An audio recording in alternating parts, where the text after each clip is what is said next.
Assalamualaikum warahmatullahi wabarakatuh. Halo semua, kembali lagi di channel Raider Manhwa. Kali ini Mimin akan melanjutkan sebuah komik yang berjudul Sang Legenda Iblis Kehancuran Pengacau Surga. Dan apabila kalian masih bingung dengan alur ceritanya, kalian bisa cek deskripsi atau langsung saja menuju playlist yang ada di halaman channel ini untuk memulainya dari part 1. Tanpa basa-basi lebih jauh, mari kita masuk di part 45. Cerita dimulai, Azur pun merasakan kalau benang merah yang terhubung kepada Jeong telah bergetar dengan sangat hebat. Dan ini adalah sebuah fenomena yang menunjukkan kalau kehidupan tuannya dalam keadaan yang begitu kritis. Melihat gejolak benang merah itu, Azur pun bergumam, kalau benang merahnya terus saja bergetar seperti ini dan terbakar, maka aku pun akan musnah seiring dengan menghilangnya benang sialan ini. Kemudian sambil memperhatikan pusaran badai itu, Azur berkata, "Dasar sialan, kau cukup arogan untuk seseorang yang masih muda seperti ini." Lalu dengan tatapan mata yang tajam, Azur kembali berkata, "Jika kau tidak ingin menyerahkan manusia itu, maka aku akan membunuhmu sehingga kau akan menghilang dari dunia ini." Namun tiba-tiba saja ia pun sangatlah terkejut ketika melihat ratusan rantai yang bergejolak dengan sangat hebat untuk menangkap semua roh hijau yang berada di sekitarnya. Sambil menghindari sergapan rantai itu, Azur bergumam, apa yang telah terjadi selain menyerap roh pendendam yang berada di level rendah, akan tetapi ia juga telah menyerap semua roh yang berwarna hijau. Apakah mungkin kalau racun kutukan sebentar lagi akan terselesaikan? Seketika itu juga semua roh hijau yang ada di sana langsung terseret ke dalam lubang kegelapan. Ia mencoba untuk mengisi bagian yang kurang dengan melahap apa saja yang ia temukan dengan ratusan rantai itu, dan akhirnya ia akan berubah untuk menjadi sebuah bentuk yang paling buruk.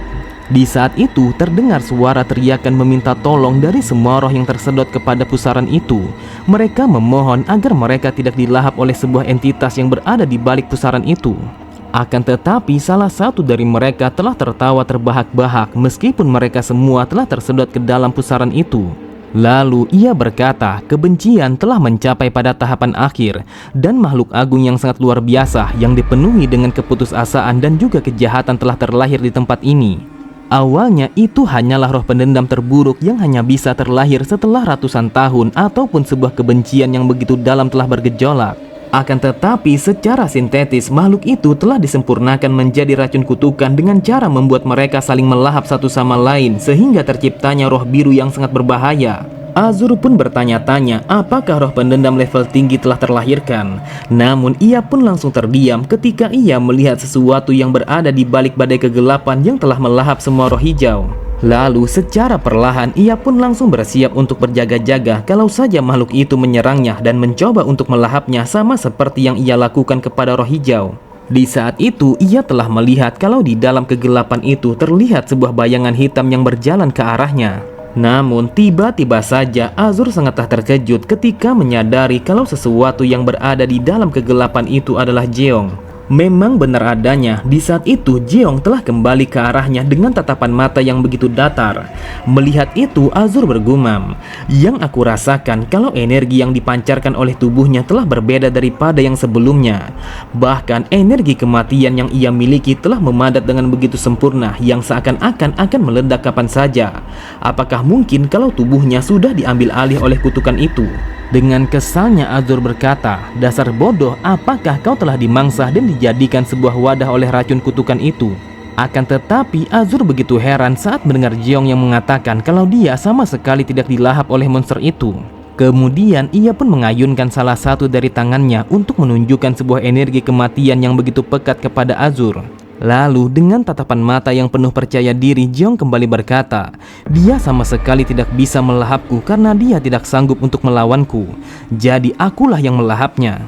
Mendengar perkataan Jeong, terlihat Azur hanya bisa terdiam. Ia bergumam, hanya dengan mendengar cara bocah ini berbicara, aku pun bisa mengetahui kalau tubuhnya sama sekali tidak diambil alih oleh makhluk itu. Kemudian Azur berkata, wahai manusia, apakah kau benar-benar telah melahap semuanya? Dengan santainya Jeong berkata, sudah pasti kalau aku telah melahap segalanya karena akan sangat disayangkan kalau aku menyisakannya meskipun hanya sedikit. Mendengar itu Azur bergumam, aku sama sekali tidak menyangka kalau dia benar-benar akan melakukannya. Akan tetapi sekalipun dia memiliki banyak nyawa, namun tetap saja resikonya sangatlah tinggi. Jujur saja, aku tidak percaya kalau dia telah berhasil menyerap roh biru dalam waktu yang begitu singkat. Sedangkan roh biru itu memiliki sebuah kekuatan yang setara dengan kekuatanku. Sampai-sampai manusia ini telah memancarkan energi kematian yang begitu besar. Sambil mengusap perutnya, Jiong berkata, namun entah kenapa aku merasakan kalau perutku akan meledak. Apakah mungkin karena aku sudah terlalu banyak menyerap energi ini? Seketika itu juga Azur pun meminta kepada Jiong untuk membuang sebagian dari energi kematian itu karena tubuhnya sama sekali tidak sanggup untuk menampung jumlah energi yang sebanyak itu. Saat mendengar Jiong yang bertanya apa yang dimaksud oleh Azur, ia pun kembali berkata, apakah kau tahu kalau tubuh manusia bisa dianggap sebagai wadah yang memiliki sebuah batasan? Oleh sebab itu kau harus memperluas wadah itu melalui sebuah latihan dan juga kultivasi. Dan apabila kau menyerap semua energi pada tingkatan yang tidak dapat ditangani oleh tubuhmu, maka energi itu akan menjadi sebuah racun yang akan membunuhmu. Jadi keluarkan sekarang juga energi itu sampai kau merasakan kalau tubuhmu merasa nyaman. Mendengar penjelasan Azur, terlihat Jiong langsung melompat untuk menuju kepada tumpukan tengkorak yang berada di seberang sungai. Jiong berkata, jika memang tubuh ini sama sekali tidak bisa menampungnya, maka yang perlu aku lakukan hanyalah menyerahkan energi yang tersisa kepada makhluk itu. Terlihat Azur begitu heran ketika melihat Jiong yang mencari sesuatu di antara tumpukan ratusan tengkorak yang berada di hadapannya. Tidak lama kemudian, Jiong pun telah menemukan sebuah tengkorak dengan wajah yang telah hancur. Namun di atas tengkorak itu terdapat sebuah jimat tua yang tertempel dengan sempurna. Azur pun bertanya-tanya apa yang dilakukan oleh Jiong kepada sebuah tengkorak yang telah hancur seperti itu. Kemudian Jiong pun mengalirkan energi kematian kepada tengkorak itu sehingga membuat tengkorak itu telah bergejolak dengan sangat hebat. Melihat itu, Azur kembali berkata, wahai manusia, apa yang sedang kau lakukan? Apakah kau menyuntikkan energi kematian yang tersisa ke dalam tengkorak itu? Akan tetapi apa alasannya? Seketika itu juga tengkorak itu langsung bergejolak dengan sangat hebat yang menandakan kalau dia telah merespon dengan energi kematian yang telah diberikan oleh Jiong. Kemudian secara perlahan tengkorak itu telah ditumbuhi oleh serpihan daging, otot-otot dan juga organ tubuh yang lainnya yang seakan-akan kalau dia telah kembali hidup setelah menyerap energi kematian. Tidak membutuhkan waktu yang lama, tengkorak itu telah berubah menjadi wujud manusia yang sedang duduk meratapi kematiannya. Di sampingnya, Azur bertanya kepada Jiong apakah tengkorak itu adalah sesuatu yang menjadi pusat badai kegelapan yang telah memakan semua roh pendendam. Sambil tertawa, Jiong mengatakan kalau itu memanglah dia. Jika diibaratkan, dia bagaikan tumbuhan kering yang kembali hidup setelah disiram dengan air. Dengan menyerap energi kematian yang aku berikan kepadanya, saat ini ia kembali hidup dan menampakkan wujud aslinya. Setelah wujudnya telah kembali dengan sempurna, maka sangat jelas terlihat kalau dia adalah seorang gadis yang begitu dingin. Saat itu ia telah menggunakan gelang rantai dan juga perban putih sebagai pakaiannya. Melihat wanita itu, Azur berkata, apakah makhluk ini adalah seorang gadis? Karena yang aku lihat kalau tubuhnya bagaikan seorang gadis. Mendengar perkataan Azur, gadis itu langsung berdiri tepat di hadapan mereka berdua. Lalu sambil berteriak ia berkata, dasar sialan, siapa yang berani mengatakan kalau aku adalah seorang gadis? Asal kau tahu kalau aku adalah seorang laki-laki yang sempurna, jadi jangan pernah sekalipun menyebutku sebagai gadis lagi. Terlihat tempat itu telah menjadi begitu sunyi karena Jiong dan juga Azur sama sekali tidak percaya dengan apa yang dikatakan oleh gadis itu. Lalu Azur pun bergumam, jika dilihat dari sudut manapun, entah itu dari depan, belakang atau apapun itu, namun tetap saja kalau bocah ini adalah seorang gadis. Azur kembali berkata, mau bagaimanapun juga kau mengelak, kau tetap saja seorang gadis yang baru tumbuh. Jadi berhentilah untuk mengatakan kalau kau adalah seorang laki-laki. Kemudian Azur pun menoleh ke arah Jiong. Ia berkata, untuk apa kau membangkitkan bocah tolol ini dengan menggunakan energi kematian? Seharusnya kau membunuhnya karena dia sama sekali tidak berguna. Mendengar perkataan Azur, gadis itu langsung berteriak sembari berkata, dasar bajingan, berani sekali kau berbicara seperti ini di hadapanku. Apakah kau tahu kalau aku adalah sang penguasa tempat ini? Namun belum sempat ia melanjutkan kata-katanya, tiba-tiba saja ia pun langsung terdiam ketika Azur yang mencekik lehernya dengan sangat kuat. Lalu dengan tatapan mata yang tajam Azur berkata, beraninya kau meninggikan suaramu di hadapanku. Jadi katakan kepadaku, apakah kau benar-benar ingin menghilang selamanya karena aku bisa melakukannya dengan mudah? Sontak gadis itu langsung terdiam, wajahnya menjadi pucat dan bahkan ia juga berkeringat dingin. Di saat itu ia merasakan kalau Azur telah berada di level yang sangat jauh di atasnya. Tepat di sampingnya, Jiong berkata, "Azur, bukankah sebelumnya kau ingin tahu mengapa aku membangkitkan gadis ini?" Jawabannya cukuplah sederhana, karena aku berpikir kalau dia akan berguna. Di saat itu Jiong pun telah mencengkram sebuah tengkorak yang merupakan tengkorak gadis itu. Tanpa pikir panjang sedikit pun, Jiong langsung menghancurkan tengkorak itu hanya dengan genggamannya, sehingga membuat tengkorak itu telah hancur menjadi pecahan yang begitu kecil.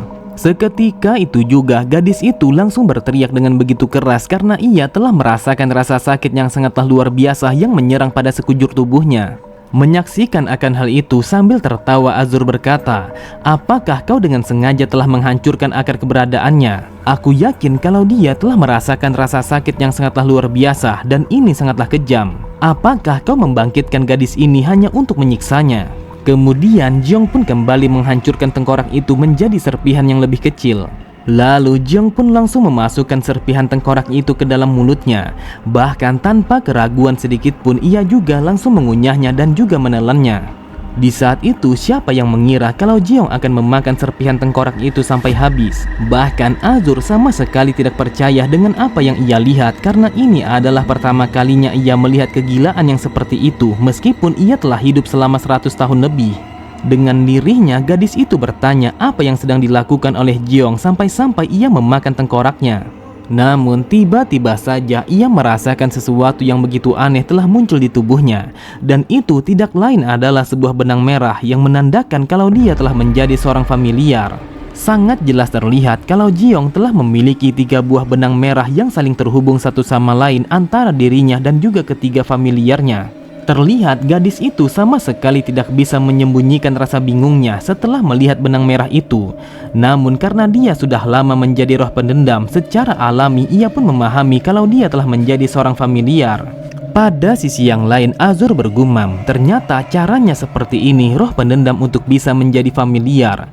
Dia telah memakan asal muasal roh pendendam dan secara paksa untuk menjadikannya sebagai budak.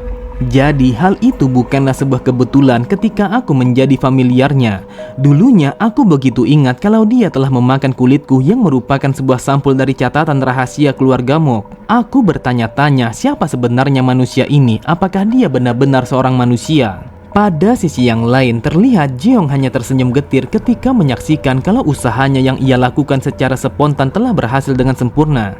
Terlihat gadis itu hanya bisa terdiam karena ia menyadari kalau benang merah itu telah membentuk sebuah hubungan di antara seorang tuan dan juga seorang budak yang sama sekali tidak bisa dihindari.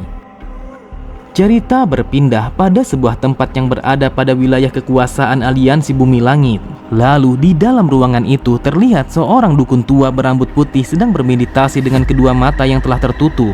Dia adalah seorang dukun yang berasal dari pavilion pembunuh bayaran yang bernama Im Seok. Dan dia seorang dukun yang levelnya telah berada pada tingkatan matahari.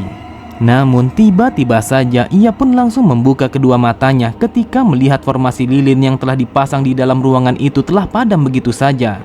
Seketika itu juga ia pun merasakan sebuah firasat buruk telah terjadi, dan itu adalah sebuah perasaan dari serangan balik yang seharusnya muncul ketika sebuah mantra yang ia buat telah dipatahkan. Tanpa pikir panjang sedikit pun ia pun langsung berlari dengan sangat cepat menuju sebuah ruangan untuk memeriksa sesuatu yang telah membuatnya merasa gelisah. Sesampainya di hadapan sebuah ruangan, ia pun langsung membukanya dengan cara yang tergesa-gesa. Akan tetapi, Im Seok sangatlah terkejut ketika ia melihat sebuah guci yang berada di atas mantra penghalang telah hancur begitu saja. Bahkan semua rantai yang mengikat guci itu telah berserakan di mana-mana. Ia pun langsung mendekati rantai itu dan memegangnya dengan kedua tangan yang bergetar karena dia begitu marah. Dengan tatapan mata yang tajam, ia berkata, bagaimana mungkin kutukan racun yang dimiliki oleh Master Pavilion pembunuh bayaran telah hancur seperti ini? Dasar brengsek, siapa yang berani melakukannya? Oke semua, cukup sampai di sini dulu pembahasan alur cerita kita. Sampai jumpa di video selanjutnya. Wassalamualaikum warahmatullahi wabarakatuh.